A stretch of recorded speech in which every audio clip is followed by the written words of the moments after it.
नमस्ते प्यारे भैया बहनों, आदर्श शिक्षण संस्थान चूरू द्वारा संचालित ऑनलाइन कक्षाओं में मैं आपका हार्दिक स्वागत करती हूँ।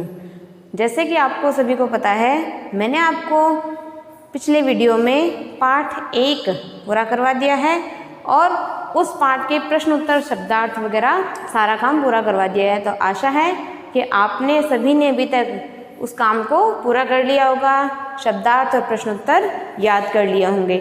तो आइए, आज का हमारा अगला जो नया विषय है वो है सप्ताह के दिनों के नाम। आज हम सप्ताह के दिनों के नाम पढ़ेंगे। सप्ताह का अर्थ आपको सभी को पता है। सप्ताह अर्थात 7 चीज़ों का समूह या 7 दिनों का समूह। तो 7 दिन हमारे कौन कौन से होते हैं? जैसे रविवार, सोमवार, मंगलवार, बुधवार, गुरुवार, शुक्रवार और शनिवार।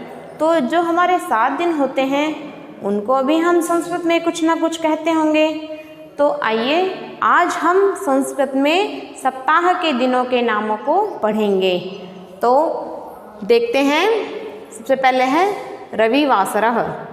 रविवासरः अर्थात रविवार। सोमवासरः अर्थात सोमवार। मंगलवासरः मंगलवार। बुधवासरः बुधवार। गुरुवासरः गुरुवार। शुक्रवासरः शुक्रवार। शनिवासरः शनिवार। मैंने आपको ये बताए हैं। आइए हम एक बार और इनका दोहरान करते हैं। रविवासरः, सोमवासरः, मंगलवासरः, बुधवासरः, गुरुवासरः, शुक्रवासरः, शनिवासरः। सप्ताह के नाम के बाद में अब हम महीनों के नाम पढ़ेंगे। जैसा कि आपको सभी को पता है कि वर्ष में 12 महीने होते हैं, जिनको कि हम अंग्रेज़ी में जनवरी, फरवरी, मार्च, अप्रैल, मई, जून, जुलाई, अगस्त, सितंबर, अक्टूबर, नवंबर और दिसंबर कहते हैं। इन्हीं महीनों को अब हम संस्कृत में क्या कहते हैं? आइए अब हम इसको पढ़ेंगे।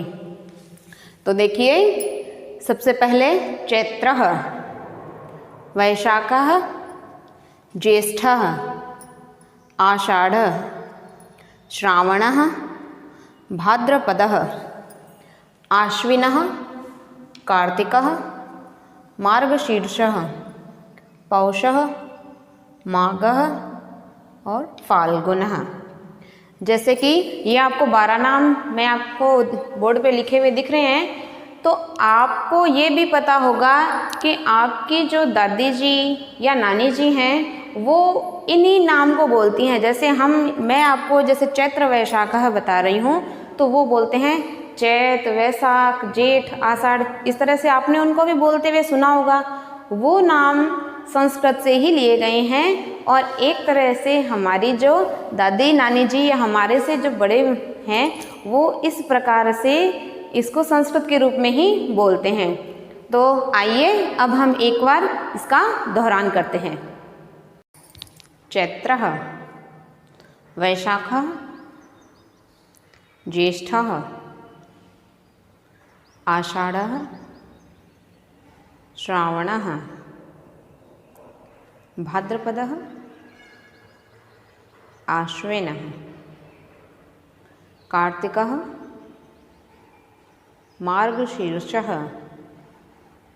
पौषः, माघः, फाल्गुनः।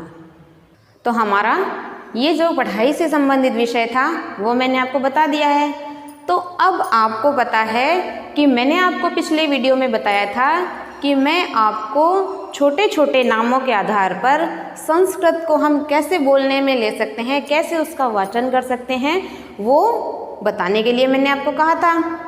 तो पिछले वीडियो में मैंने आपको अभिवादन कैसे करते हैं उसके, जैसे हम बड़ों को प्रणाम करते हैं तो उसको चरण स्पर्शम बोलते हैं। बहिनें करती हैं जब प्रणाम तो उसको बोलते हैं नमस्कारम। जब हम उठते हैं और दूसरों से अभिवादन के रूप में गुड मॉर्निंग बोलते हैं, उसको हम संस्कृत में क्या बोलते हैं? सुप्रभातम बोलते हैं। ये 3 बातें मैंने आपको अपने पिछले वीडियो में बताई थी।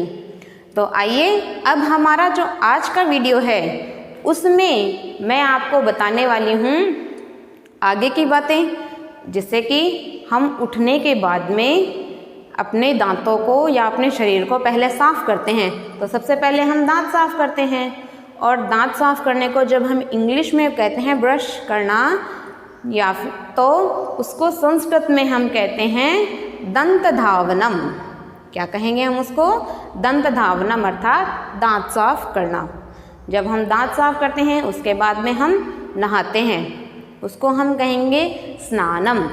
क्या कहेंगे हम? स्नानम। आपको याद हो रहा है ना? आप इसको देख करके, मेरी आवाज़ को सुन करके आप इसको याद करेंगे। और जब हम नहाए, हमने शरीर को साफ़ किया, उसके बाद हम सुबह नाश्ता करते हैं, जिसको कि अंग्रेज़ी में कहते हैं ब्रेकफास्ट, और उसको संस्कृत में हम कहते हैं अल्पाहारम। क्या कहेंगे हम? अल्पाहारम।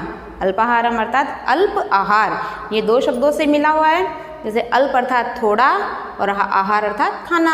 अल्पाहार मतलब नाश्ते हम थोड़ा खाते हैं ना, नाश्ते में हम थोड़ा ही खाना खाते हैं ना, तो अल्पाहारम। तो इस तरह से मैं आपके लिए छोटे छोटे वाक्य लेकर के आ रही हूँ। आपको इन वाक्यों को अपने दैनिक जीवन में उतारना है और सभी के साथ में छोटे छोटे वाक्यों के द्वारा संस्कृत वाचन करना है।